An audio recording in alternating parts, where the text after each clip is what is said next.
would hope that people talk about not that I build an organization, but that I built lives, that I invested in people and in others.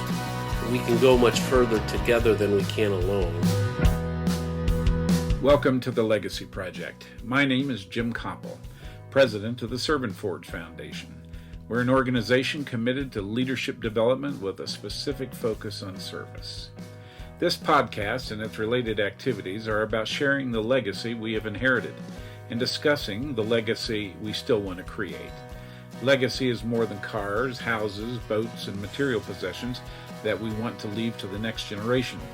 Rather, legacy is about core values and beliefs that we inherited from a previous generation. They are the values that shaped us and defined us. Legacy is also about the values we develop or create that can be passed on or shared with the next generation. We will interview people from various backgrounds and walks of life. Some are famous, some, well, maybe not so famous, and others are simply our neighbors, our friends, people who live ordinary lives doing extraordinary things. Become part of this project by being intentional about legacy, more than just memories, but principles that have guided our lives and shaped our decisions. What is the legacy you choose to create? That's what we want to discover. Today we're interviewing Jay Height, who is the Executive Director of the Shepherd Community here in Indianapolis, Indiana. Jay has had a fascinating education and great experience politically and as a community organizer and as a pastor. He's a leader in this community in Indiana, and he has a calling and a mission to really serve the poor and is doing some fantastic work here in Indianapolis. Jay, as we get into this discussion in the Legacy Project, I'm really curious as to who some of the major influences were in your life. Who influenced you, who guided you, who mentored you, who shaped you? Well, I think first it would be my parents. My father never went to college, was a machinist, worked for GM most of my growing up time. My mom sold Avon, babysat, did those things, and I was blessed by their faith and how they modeled it out for me. I think they grew up in a generation that they didn't know that they were supposed to do programs, they just lived it. It was a natural outpouring of who they were, and I can remember as a kid, if someone in the church lost their job, we got to go to the grocery store and I got to push the other cart, and if we bought SpaghettiOs for our family, we bought it for the other family, and we just did it. We lived it out, and there was nothing special about it. It's just what you did. And I have a memory when my dad would come and he'd say to my brothers, I'm the youngest of three, boys, go out back, I'll call you when we're ready. And I would see that person from church who had lost their job, or a neighbor who had lost a job, and it was mom and dad helping them pay their bills that week. It was just who they were. And so I think those were some of the greatest influences. The man who led my father to Christ, Norm and Doris, were my godparents and were much more than that. I think sometimes we use those more as titles, but they were hugely involved in my life. And then many key teachers and coaches who invested in me. And I've had an eclectic education process and had great teachers, but I think it's those folks, and I look back at those sports coaches, my band teacher, those types of people who put up with an obnoxious, loudmouth kid and invested in me to shape me. And then God just opened up unique opportunities for me to serve that gave me opportunities to gain experience in the political world and to be able to go and have the training that helps me. And I take that training not to get someone elected, but to really change communities. So your parents were people of faith? Very deeply, yeah. The coaches, the teachers, those who influenced you as well, were they? Most of them were, but not all of them. Mm-hmm. And I'm thankful for those folks who were not people of faith that still were able to help me and teach me different things. So if you were to think about a key lesson from your father or your mother that you've carried into your adult life and carried into your work, what would be the single most important lesson you've taken from them? I can hear my father saying, "Son, your reputation's what other people say about you, but the integrity is who you are." And so at times when we have those who would criticize or say things bad about you and it's hurtful, I'm reminded that I can't control those things and I'm not going to react to those things. I'm just going to continue to be who I need to be. Starting in seventh grade through my junior year of high school, I delivered morning newspapers, and I would get up about 4:30 each morning and deliver about 100 newspapers on foot, and I loved it. It was a creative time for me. I could be thinking it. I think that had a lot of input on, or impact on my life. But I would remember I would deliver half of them, and I'd come home to refill my bag, and I would see my dad at the kitchen table, and it is just seared into my memory. I would see my dad reading his Bible or praying over his Bible, and my dad taught Sunday school for 40 some years, just a precious man, and my mom the same way, but I still see the picture of my dad always starting his day off in the Word, and I try to model that to shape me so that I can be just a part of what my father and mother were in my life. That's a rich legacy and rich behaviors that you embrace as you grew into adult life and into service. What's the legacy you want to leave your children? You have 2 children, correct? I have 3. Three, that's I have right. 3. Yeah. I have a son and 2 daughters. Yeah. I think what I would say one of the things that I believe is just a gift of God to my wife and I and my bride, that all 3 of our kids and their spouses serve in full-time ministry, that they're serving and giving. My son and his wife in Africa, my middle daughter and her husband serve with me here in the inner city of Indianapolis, and my youngest and her husband serves in a rural poverty area, a church in northern Indiana. I think they've always viewed that ministry was with us. We did it together as a family. It wasn't what I did, it's what we all did. And I want to challenge, and hopefully my kids have seen me represent Christ in a tangible way, and that they can then go live and represent Him in a fleshed out way to a world that so desperately needs to see it. Mm-hmm. So that kind of legacy of service that they model, and obviously given what they're doing in life, they've learned that lesson. Yeah. And that they're really engaged in it. You know, Stephen Covey in his book 7 Habits of Highly Effective People says the second habit is living with the end in mind, and he has us think about attending our own funeral. And the exercise, you attend your own funeral today, what would people say? If you were to attend that funeral 10 years from now, what would you want people to say? What do you want people to say about you? I would hope that people talk about not that I build an organization, but that I built lives, that I invested in people and in others. We can go much further together than we can alone, and I want that for my neighbors, whether it's someone here in the inner city, a neighbor, or whether that's any number of the people that God has given me the opportunity to journey with. I'm a historian, and I love walking through cemeteries and reading what's on cemeteries. You've had a varied career. You're a pastor, a teacher, you've worked politically. What's the one word that, if on your headstone, would you like people to see or to read that describes Jay Height? Well, one word would be a little tough, so I Give may you a expound phrase. on that. Christ follower, husband and dad, friend. Yeah, those are good descriptors. Those are good descriptors. One of the funny things in my family, because I have 2 brothers and 2 sisters, and when my parents were living, we would, towards the last maybe 5 years of their lives, we had this little exercise that we did. It was more fun than serious, but it was important. We went through the house and we tagged things that we wanted. And whether it was a picture or a chair or a vase, it could be a teapot. And the game sort of became, if my sisters put their tags on something when they weren't there, I might remove them. But anyway, we all tagged our possessions. Did you take anything significant from your parents that you value? Yeah.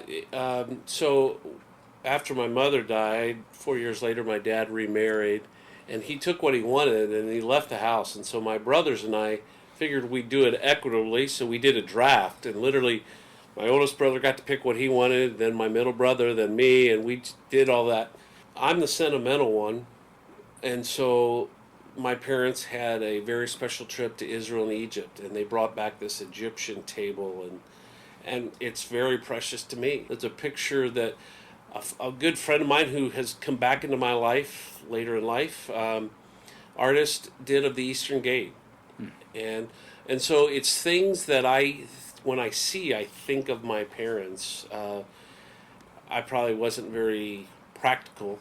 There was what became a family joke for the longest time. My mom had one of those concrete goose that she would put outfits on that we all hated. And so the day we all took our stuff, that ended up in my truck somehow. And so it became a family joke that we kept delivering it to each other's houses. And I went over in a snowstorm to my brother's house 2 hours away and put it in a big pile of snow so that when the snow finally melted, there was the goose. And we drove to North Carolina to put it on my brother's porch. Just lots of stories where it kept resurfacing. And so there's some of those things that reminded us of things that we didn't really want to be reminded of. But I have a lot to be thankful for, and I guess we're all shaped by people, and I hope that I can be a shaper like those that were in my life. In your house today, what would be a valuable thing or a cherished memory that you would want your kids to maybe grab? Well, it's interesting. I gave my son my father's Bible. And the first sermon he preached in Africa, he preached out of my dad's Bible. I think I've tried to do this before, so I don't want them to wait till I'm dead. And so I went through my tools, of which I'm not good at using anyways, and gave some of my dad's and some of my father-in-laws to each of my sons and sons-in-law and my daughters, so that they could have some tools, but to know where they came from. My wife would be the first thing I would grab, and my dog, if we had to get out. But I'm not sure my wife would go in that order. I think she might grab the dog first. But I think it'd be my Bible, because there's so much in it for me. My wife would probably think my baseball card collection. Yeah. You still have a pretty good baseball collection? I do. It was decimated during the early years when we didn't have any money, and I had to buy diapers, and I would have to sell some. Yeah. But I still have desperately look forward to the day I could turn it over to a grandson or something. Yeah. The values that you hold and that you've inherited, you have sons and daughters, or you have a son and two daughters. Are the values that you want to transmit to the son different than they are with the girls? I think in today's culture, no. I think culture would have stopped some of that, but it's interesting because I see my daughters as tenacious as my son in being advocates. I can remember when my daughter went away to college, and she had a dad who could advocate for her, and I didn't have a lot of money, so I was making sure everyone knew I needed as much financial aid as possible. And she said to me, "Dad, I only want to go to the place where my friend can go." Huh. And that girl didn't have a dad that had a voice or that anyone knew, and so I used my voice in that. But I still remember her saying to me, I want this friend to be able to have the same options. And so they advocate all in the probably different ways. I want them to live in ministry, and they each have their own unique ministry. They're not partners of. My wife's an equal ministry partner with me. We do it together. You hold a significant position in the Church of the Nazarene, which has a a ministry called Nazarene Compassionate Ministries. You're the regional director for that initiative. The kinds of programs and projects that are being developed by compassionate ministry centers or churches around the country. What does that say, or what kind of legacy do you want to breathe into those projects that has the J. Height stamp on it when it's all said and done? Well, I want pastors and leaders who know how to exegete their community and figure out what's the best way to connect to their neighborhood. I met a young pastor in a small church on the Ohio River in southeastern Ohio who said, well, we don't have much money and our church isn't big, but every Tuesday night we bring the kids, teenagers from a county home that for mentally handicapped students, and there's like 10 or 12 usually in the home, and we bring them to our church and we have dinner with them and then have a worship service with them, and they love that. And he said, I know it's not much, and I said, no, that's, if Jesus were here and walking on earth, that's where he'd be on Tuesday nights.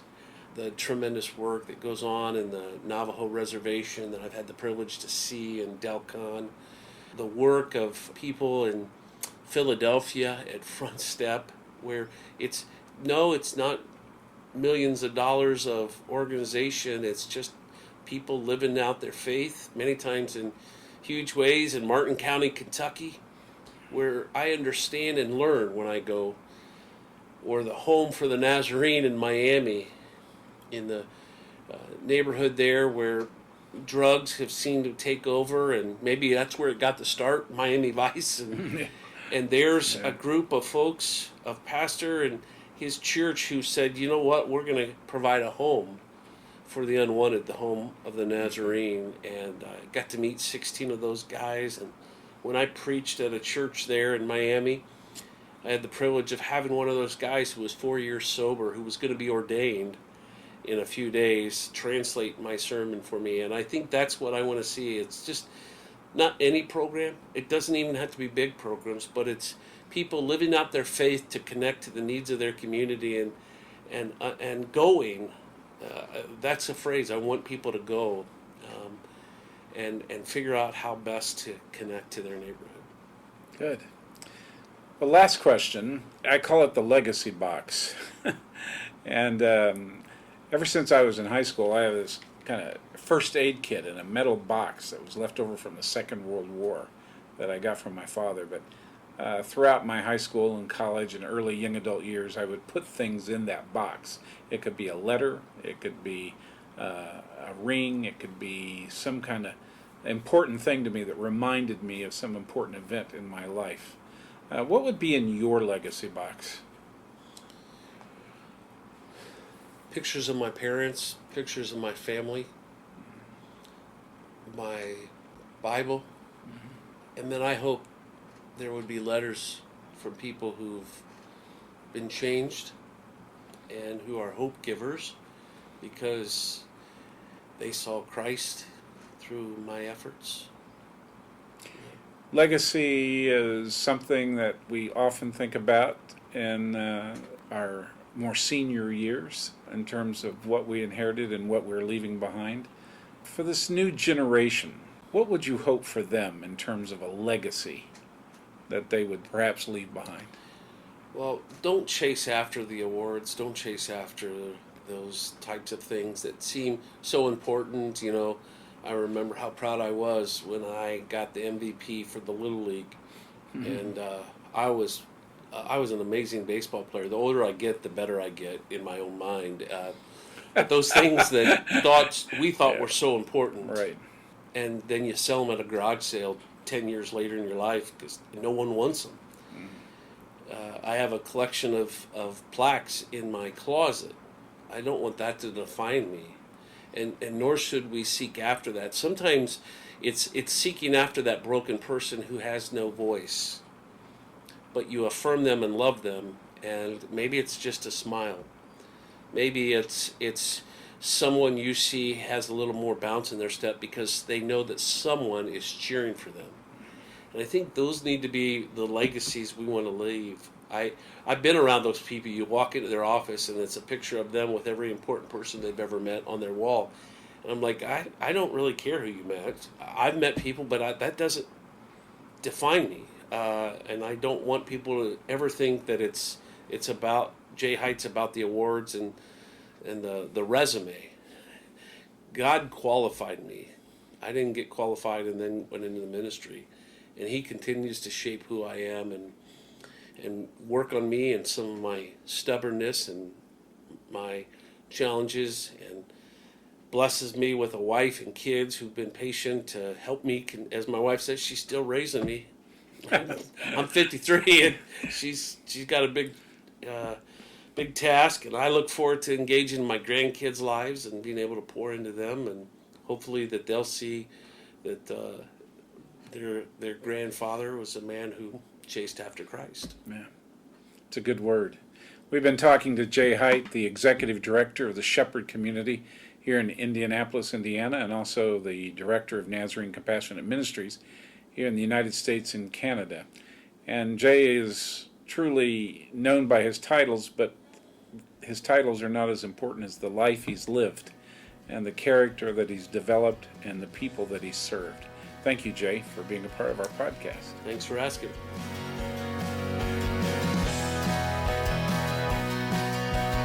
Our conversation with Jay Height on the Legacy Project illustrates very clearly the diversity of influences that shape and guide our lives and influence many of our decisions. Jay had pastors, he had parents, he had coaches and teachers, all that influenced him throughout his career. Those influences were extremely important intellectually, socially, spiritually. It's a legacy that he'll always cherish, and what was created in his life will shape the legacy that he wishes to leave behind. I know the generations that work with Jay, from young people, interns that go into the Shepherd community and contribute to that great work, they all are influenced by Jay and appreciate the influence they have had in his life. These are the kinds of conversations that we need to have to learn from one another, to take us beyond the simple issue of legacy that's more than material possessions, but a legacy of values that we can transmit to the next generation, and values that we can carry into the creation of a new legacy or an expanded legacy. To find out more information about this conversation and other Legacy podcast episodes, go to servantforge.org. Please subscribe to us on your favorite podcast app and consider leaving us a review. We want to hear from you. This podcast episode was edited and produced by Matt Erickson. The music is by David Hyde. Please look for our next episodes coming up very soon. Remember, you have inherited a great legacy. You have an opportunity to create a legacy. Engage your past to build a future.